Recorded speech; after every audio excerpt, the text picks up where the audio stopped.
question and education, of which we feel like this is all of the above. And we hope you will feel that way too. At the moment, what I'd like to do is introduce you to our host of all our women gatherings, Eka Kapiotis, host extraordinaire. Also, she is the creator, the owner, and the head honcho behind the Dream Weaving Way, which is a wonderful, wonderful thing that she's pulled together. And I'm gonna let you take it from right now, and we can talk about other things at the end. But thank you, Eka, and thank you, Ginger. I know you're going to introduce her, so I'll let you do that. Thank you so much, Barbara. It's really my pleasure to be here tonight. And I'm really so thrilled to have Ginger Moran here. She's an author, a speaker. She's also a book writing and creativity mentor. And actually, Barbara, Ginger and I connected through the Martha Beck International organization, and it's been a number of years now. And we've been talking about having you join us and do some of your wonderful work for us, wonderful offerings, because there's so many people that are interested in writing and in creativity. So thank you so much for being with us, Ginger. I'll let you take it away because I think you are ready to go with this, right? Yeah, I'm totally ready to go. So okay, hello, everybody, and welcome. I am so honored to be here. I am a native of Virginia and was most recently living farther down in the Shenandoah Valley, but now I live outside of Washington and I miss it terribly. So I'm glad to be here, even if virtually, and hopefully eventually I'll be there for real at some point. I'd love to meet all of you. Welcome. Let's see, I can see if you put things in the chat. So feel free to put comments in there if there's something that looks that chimes for you. So I actually will be using a lot of information from my Martha Beck life coach training, and I'm really very interested in using the tools and teaching that I learned in there to help people free up their creativity, just to live a more vital life in general, and also to change their story about themselves, or to be more aware of their story about themselves, and if they want to shift it a little bit, and hopefully shift it a little bit toward letting their energy be a little bit freer. So I'm just going to start with my little talk here. Hopefully I can manage all the technology. So I'm actually testing out this material. So I'd be actually really happy to hear from anybody about whether it resonates with you, what makes sense to you. So this is a talk called Tapping into Your Creativity. Where is all your mojo gone? So in case you don't know what mojo is, Merriam-Webster actually has it in the dictionary and defines it as a power that may seem magical and that allows someone to be very effective and successful.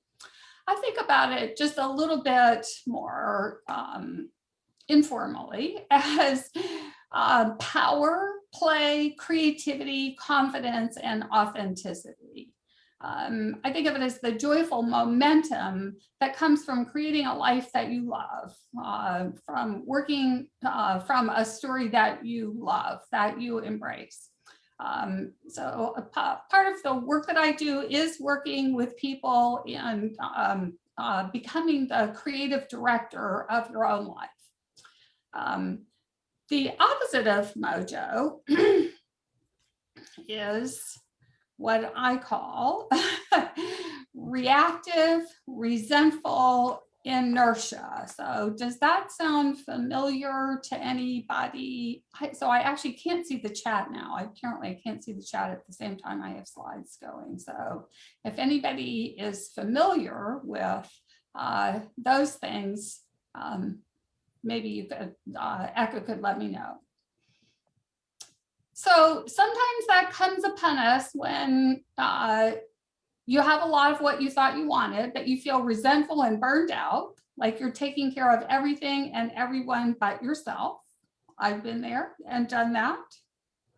Or you don't have much of what you want and you're stuck in the place between pie in the sky fantasizing and procrastination because you think you'll never actually get where you want to be. Or you just postpone what you want, like being creative and enjoying life and playing, to do the things you need or have to do. Maybe you used to be ambitious, but that's just turned into total reactivity, also known as putting out fires and responding to other people's requests. Then my top least favorite way of getting stuck, if it's possible to say that, is I don't know what I want. And on top of all these scenarios, you feel guilty and ashamed because who else is there to blame?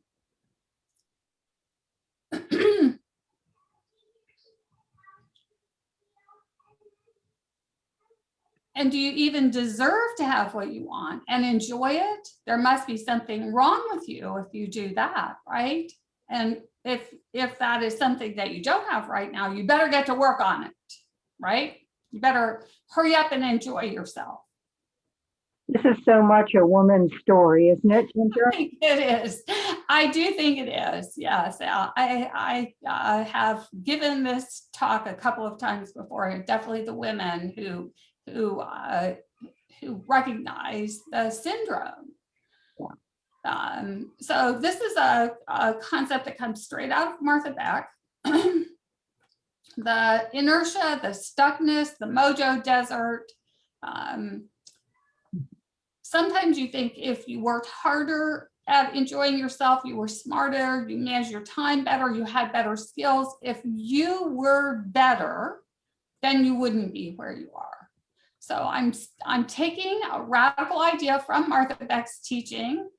I don't think it's any of those things. I don't think it's because you're not good enough. I've read all the same magazines you have with the underlying message is just that. Somehow you got to get your makeup better, your house better. But the truth is that you are already smart. You are already creative. You are already a genius. This is part of a course that I'm teaching on creativity and why you are a genius. So we actually all have genius in us. That is the thing that we were born to do, the thing that is special and particular to us.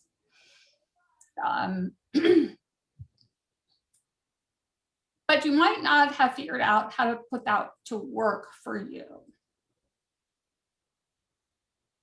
The reason you lost your mojo, working harder, getting more organizing, reading another self-help book, or now we listen to self-help podcasts, buying some more clothes, getting a new job, or a new house, or maybe a new husband, trying to lose weight. All these seem like a good idea, but they're missing our inner direction.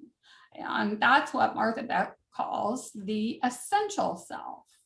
So there's a social self and an essential self. Martha Beck defines the social self as the part of you that developed in response to pressures from the people around you, including everyone from your family to your first love to the Pope. As the most socially dependent of mammals, human babies are born knowing that their very survival depends on the goodwill of the grown-ups around them, right? Yes, absolutely.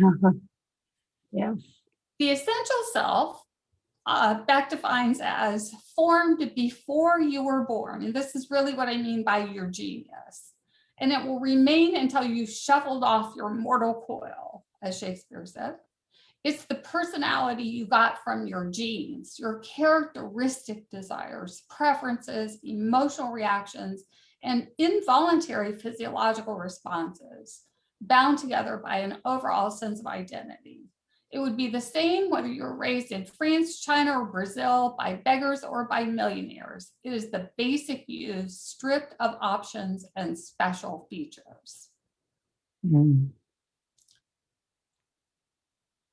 Many of us live lives of quiet desperation when we're inhabiting our social selves. We are divided between the self who behaves, who does what others expect, takes care of others, works hard to please others, and the other self, the wild child we were born as. I have a very young puppy right now, and I'm very much in touch with what wildness looks like. That's the young upstart with ideas of her own, crazy dreams, a sense of adventure, and a willingness to take risks. She is full of thinking it'd be a really good idea to just run off. That was somebody who played harder, dreamed harder, and even slept harder, not the one who worked harder. So let's see if there's, can people raise their hand if there are any wild children out there? Is there any, I'm sorry? Are there any wild children out there? Anybody remembers what it was like? There we go. I can see hand raises. Okay. All right. Good. All right. I'm not the only one. So the social self is a great thing. We absolutely have to have it. The whole of society might fall down if we didn't, but there's also an authentic person inside, dreaming and scheming, maybe telling a story. They say 85% of people want to write a book. That's the other job that I have. Well, I write books myself, and I help people how to write books because that's really their genius that wants to come out, that wants to be in the world. So I help people with that too.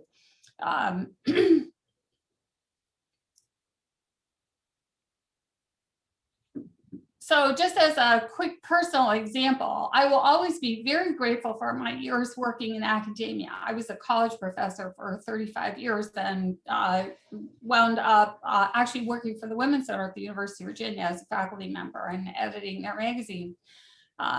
I loved it. I believed in the institutions. I loved everything about it. But my life hadn't quite played out the way I planned. I'm a writer and a writing teacher, and I found myself in a career that I was doing very little actual writing and not a whole lot of teaching writing, which I love. I did all kinds of other really fascinating things, but those were manifestations of my essential self. On top of all that, I had ended up divorced, raising my 2 kids by my own. I was taking care of my boys, my terminally ill father, and my job when my ex got married again, decided it was a really good time to sue me for custody of our children. So after a few more years like that, I had no mojo. I mean, it would be hard to have less mojo than I had none of. One of the last parts of mojo I had going was some really great connections, like the one to the Martha Beck Coach Group, who helped me get back in touch with my energy. So I actually ended up leaving the university, and now I just write full time and work with fellow authors and people who want to live in their creativity full time. And it's pretty amazing. I didn't think that was possible. But tiny step by tiny step, it came true. It definitely did not happen overnight. So you recreated your life out of a mojo desert, huh? It was definitely out of the mojo desert. So if you're having any of those experiences, or even just parts of your life are like that, you're definitely not alone. It's really important to look at the cost of focusing only on outer direction, the social self. And so I'm going to talk a little bit today about how to tap into that inner direction and finding the path to your authentic self. Of course, one of the ways I always think that's possible is through writing. So there are lots of different ways to use writing as a tool to reach that authentic self.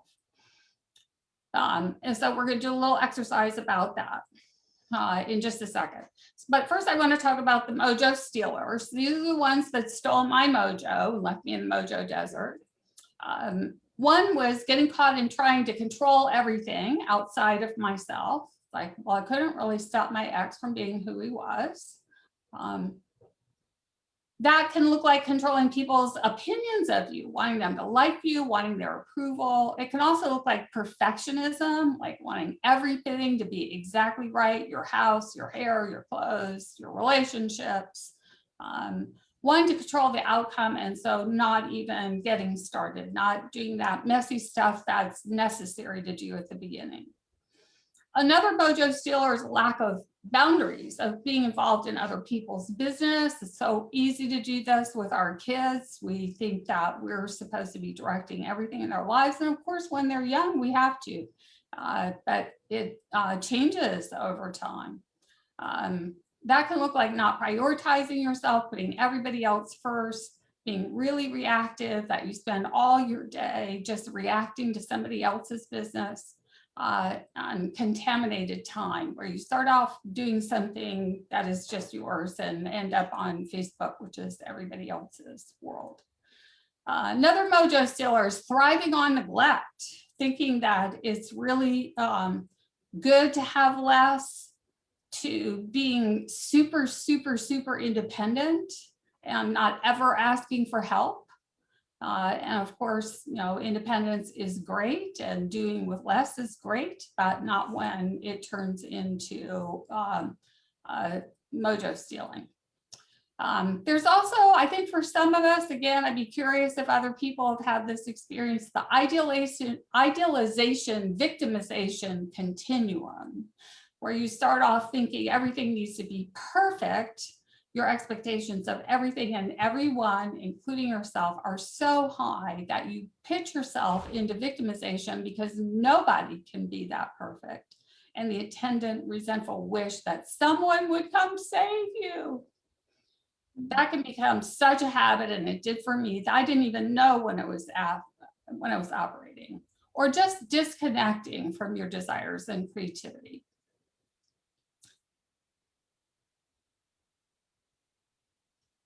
So first, I want to say, as I said before, you are not alone.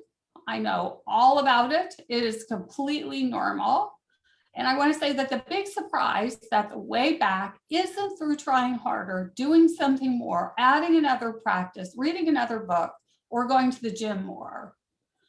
My mentor, Martha Beck, has suggested to all of us that all of life is actually rest and play, which is such a mind-boggling concept.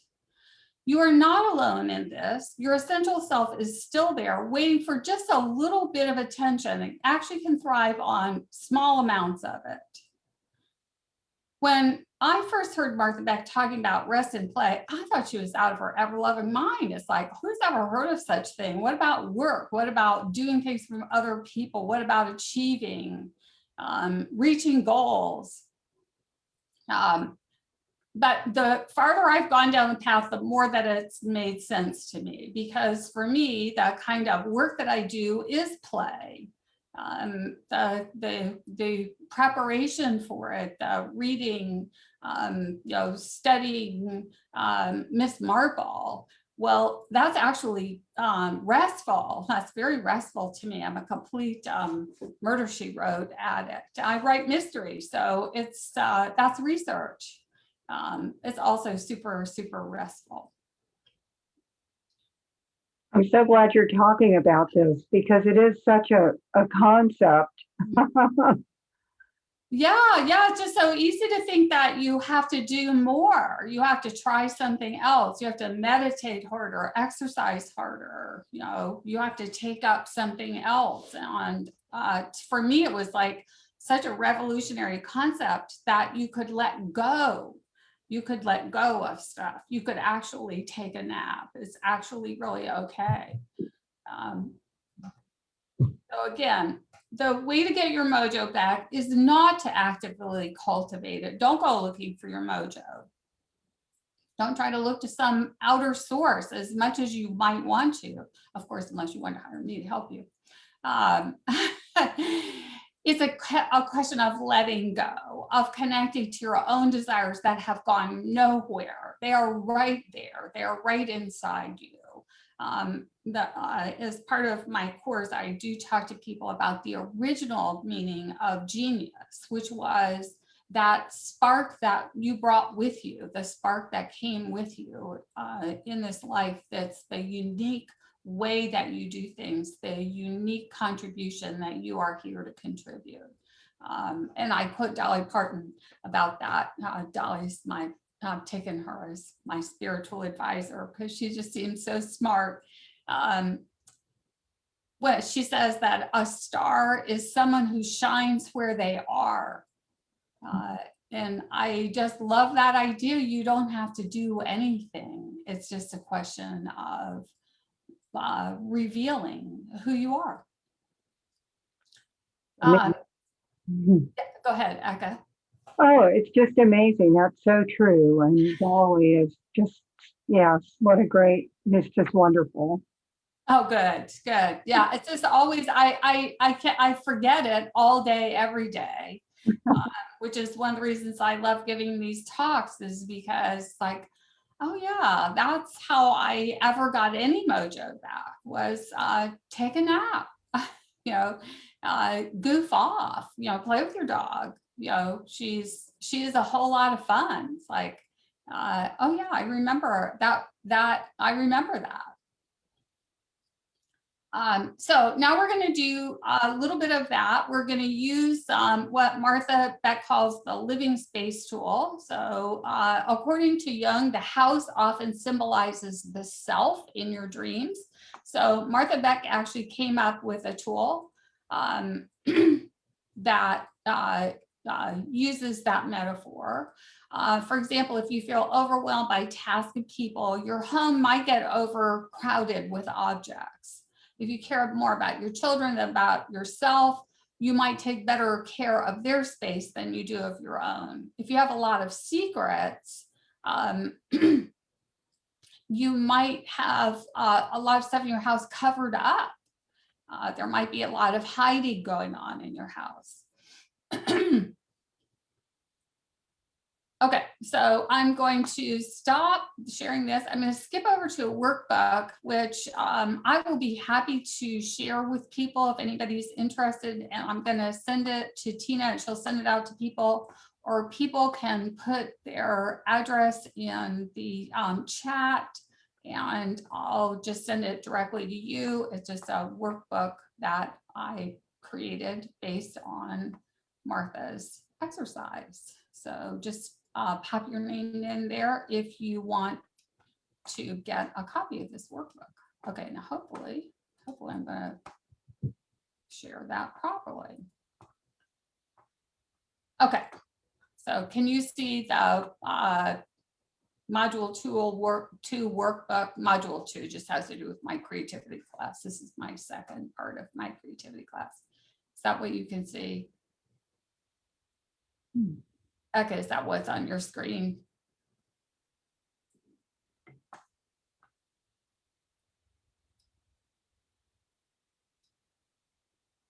Okay, can you see that workbook? I can see it. Okay, good. All right, good. All right, so Panelists are saying yes. okay, all right, great, cool. Okay, so take a pencil and paper. This is just a little play exercise, little chance to play with this metaphor and see what you see. So take a paper and pencil and answer these questions as we go. It's real simple. We're just gonna do it together right now. So take just a moment and imagine a time when you felt completely at ease in your life.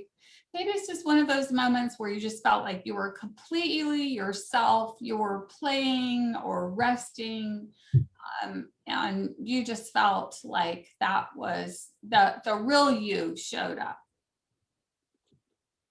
So just write that down and just take a little quick note of a moment where you just felt completely yourself, restfully, without strain.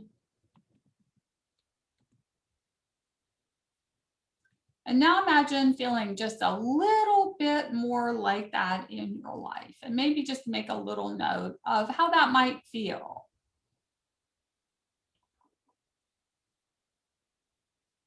And now I want you to shift over and think about your home and think about the worst area of it. What part of your home is just the biggest mess that you're just the most unhappy with? It doesn't have to be terrible, but if there's just some part of your home you don't feel good about. Like I have a closet in my apartment that is just full of stuff. Like the rest of the apartment is really pretty good, but that closet is not so good. So just jot down a few little notes about what it's like. Like if you can get your senses into it, that's really good. The lighting, the space, the stuff, the smell, the sense that it gives you.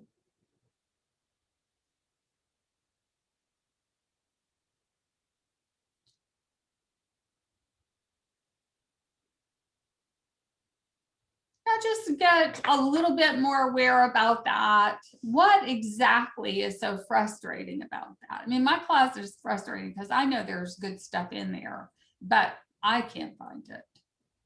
And it just seems like it's going to be so hard to find it. So write down 3 adjectives that describe what is so frustrating about that. Mine is cluttered, exhausting, covering up.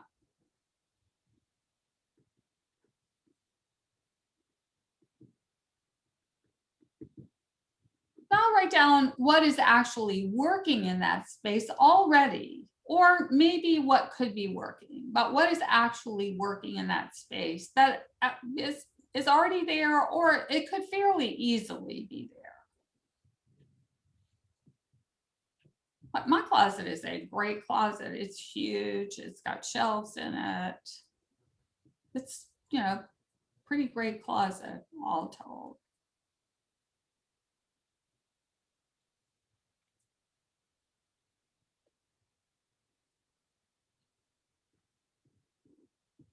Now I'll go back to where you name the space, my closet, and put your own name in there. Put your own name in that. My closet is blah, blah, blah. I am blah, blah, blah. I'm dusty. Dusty.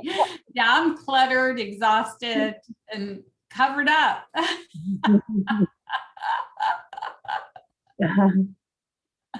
You're dusty.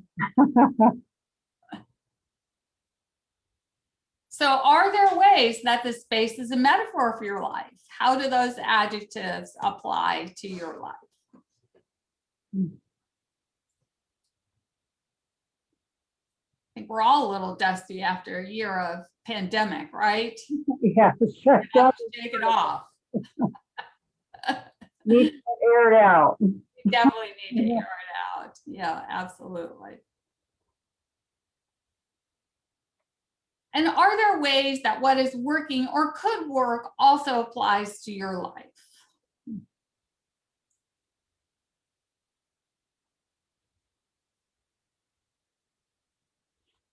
Like I might not have to clean out that whole closet. I might just be able to go in there and find one little thing I've been looking for.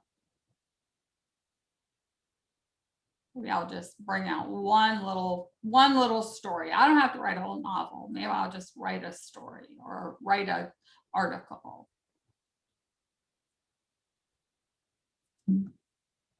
So think about one very small, very easy step you could take to address the actual space, and ask yourself if that's something you could also do in your life.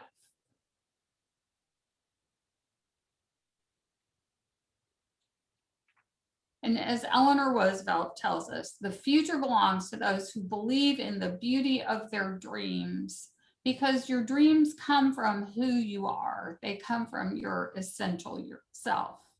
And remembering them, being aware of them is really where they start being real, coming into being. So I would be more than happy to answer any questions. I would love any feedback, any ahas that came up for you. Is there any part of your house you feel like you need to just get to right now? I'm open. Let's see if any of the attendees would like to share anything. Oh, good. I see lots of yeses. So Barbara, can people share can they talk as well, or do they have to share just in the chat? Chat. I think that one of the things we can do right now is we can stop the streaming the live on Facebook. And then if people like, we can open them all up. And I believe, Tina, we can create them all as panelists